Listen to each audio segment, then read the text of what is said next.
Tú no puedes comprar el viento, tú no puedes comprar al sol, tú no puedes comprar la lluvia, tú no puedes comprar el calor, tú no puedes comprar las nubes, tú no puedes comprar los colores, tú no puedes comprar mi alegría, tú no puedes comprar mis dolores. I stand here so you can hear my cry. Un llanto, un grito que te llega a lo más profundo de tu corazón. E insiste a negarlo, ignorarlo como si fuera invisible. I'm not invisible, and I know you can hear me. And these words I'm about to spit are going to speak in languages you never even knew existed. But no language has a limit on emotion. So sit back and listen to my heartbeat. Because in my veins, I feel a rush. And it's not just the circulation of my blood. Pero pensándolo bien, it is my blood. Because in the past, my blood has felt this rush, the rush to scream and yell out that we too are humans with a voice. That just like you, made of flesh and bones. And yes, I have to scream it. Not because I'm Dominican, stereotype. I'm Salvadorian too. And yes, I have to shout it. Not because yo soy Latinoamericana, but because I'm proud. Y lo digo sin miedo, que lo escuche el mundo entero. Yo soy latina, sí señor, yo soy latina. Y le vengo a decir que las cadenas de esclavos ya las rompimos. That we may speak another language, but that never stopped anyone from believing, because Jesus was a Jew and I believe in him too. That we Latinos hold our heads up high no matter how hard you try to put us down. And if we manage to reach this land, it's because we belong. Y si logramos llegar, es porque merecemos llegar. Abran los ojos, ¿no ven que de aquí no me voy? Me identifico con lo que soy, Latinoamericana, and I said I won't go. My parents came here to give me a better life, and you think I'm gonna leave without putting up a fight? I know. Te equivocaste. Yo voy a pelear por mis derechos como mi patria por su libertad. Como los glóbulos blancos contra la enfermedad. Porque yo sé que tú no puedes comprar el viento, tú no puedes comprar al sol, tú no puedes comprar la lluvia, tú no puedes comprar el calor, tú no puedes comprar las nubes, tú no puedes comprar los colores, tú no puedes comprar mi alegría, tú no puedes comprar mis dolores.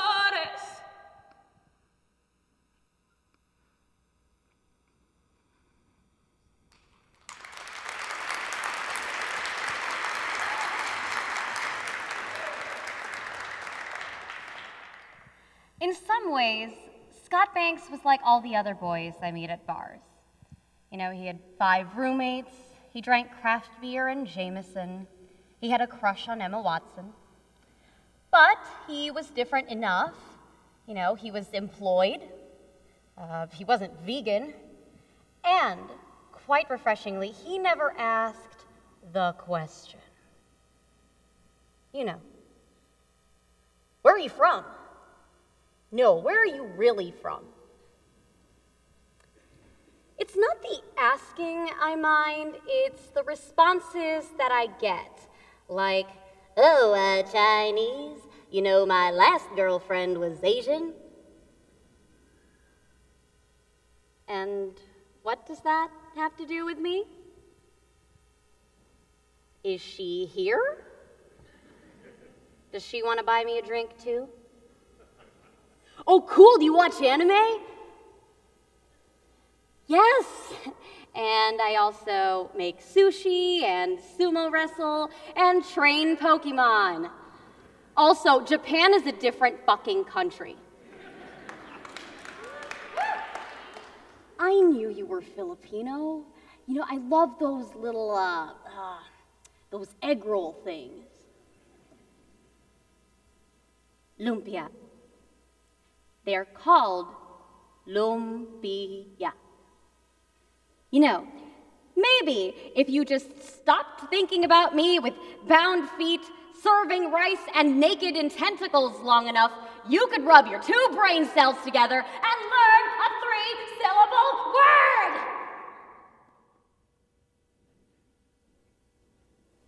I'm sorry, I don't know where that came from.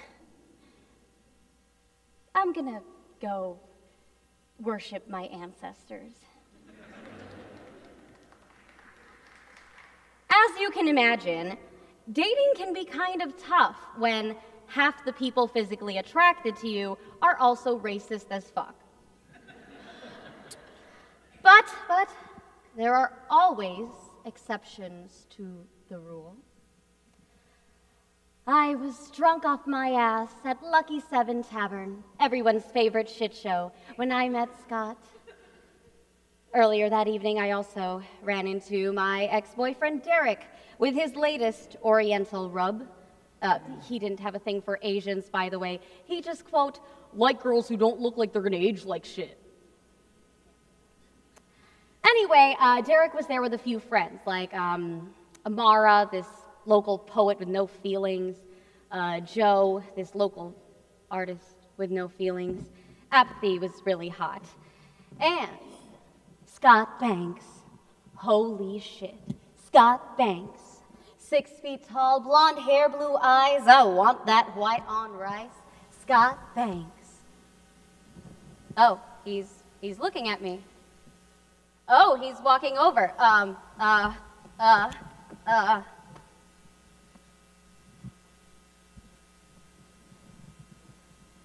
This movie, I love it, he said. The TV was playing Land Before Time 4, Journey Through the Mists.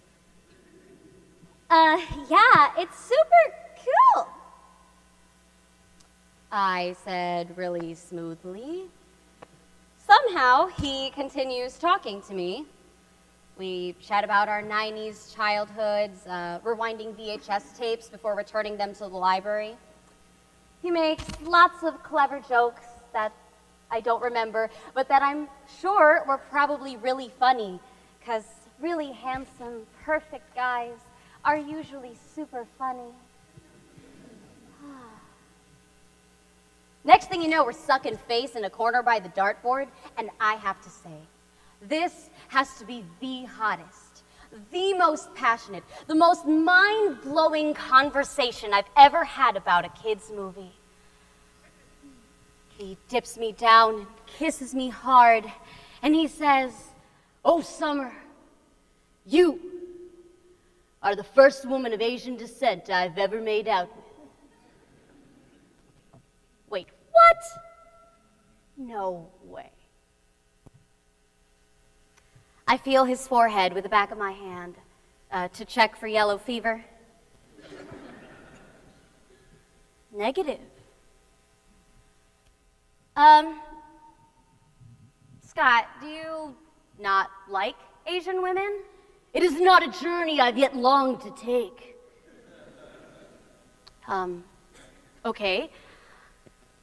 So, why are you kissing me? You've enchanted me. You are attractive.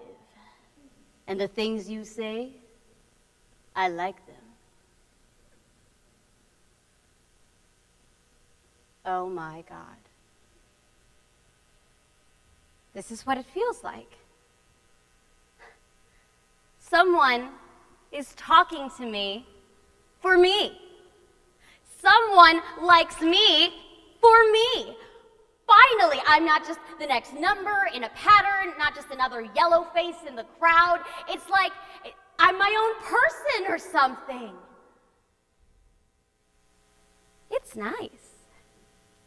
I go back and I kiss Scott Banks again. Whoa! Do you want to go back to my pad and watch the rest of this cinematic masterpiece with me? I promise I won't try to have sex with you. Whoa, okay, I know he's dreamy, but who the fuck would believe that? I'm sorry, Scott.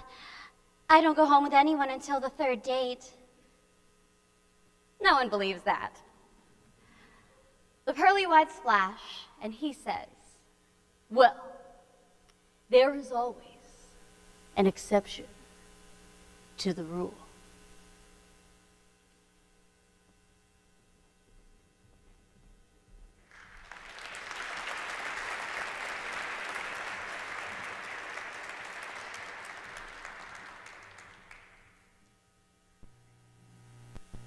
A gunman walks into a church during Bible study and kills 9 people.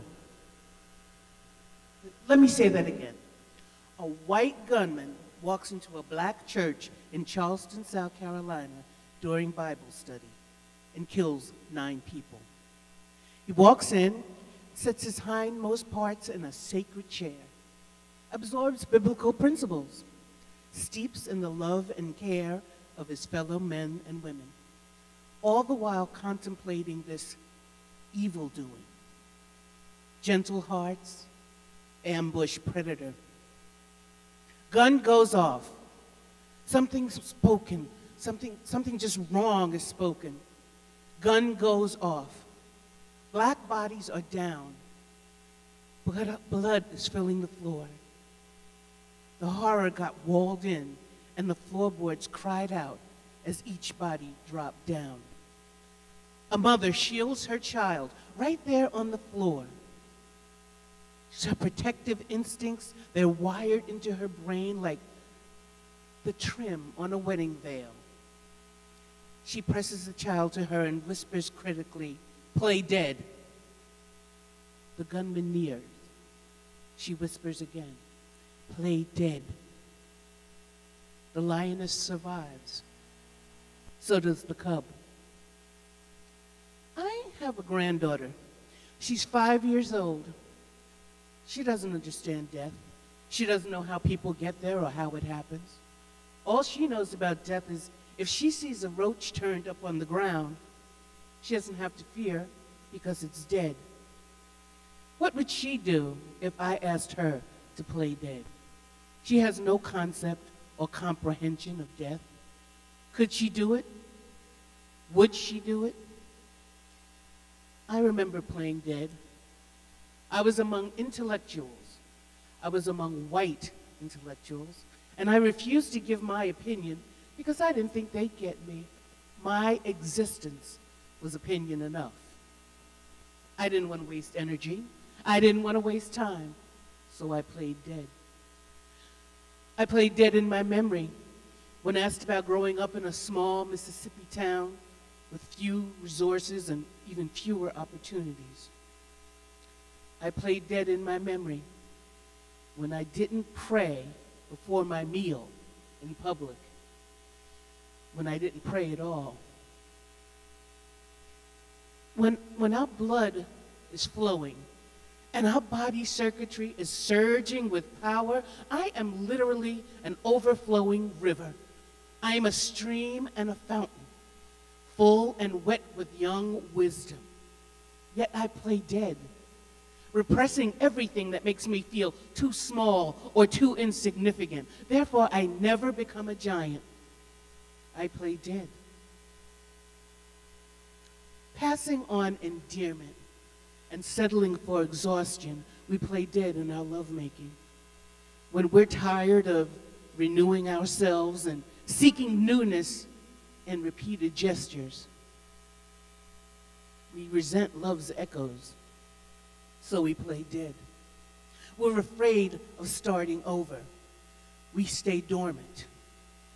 And yet, a gunman walks into a church and kills 9 people during Bible study. In order to survive, a mother and child play dead. And they live to tell the tale. We live, and with mouths full of perspective and point of view, we say nothing. We do nothing.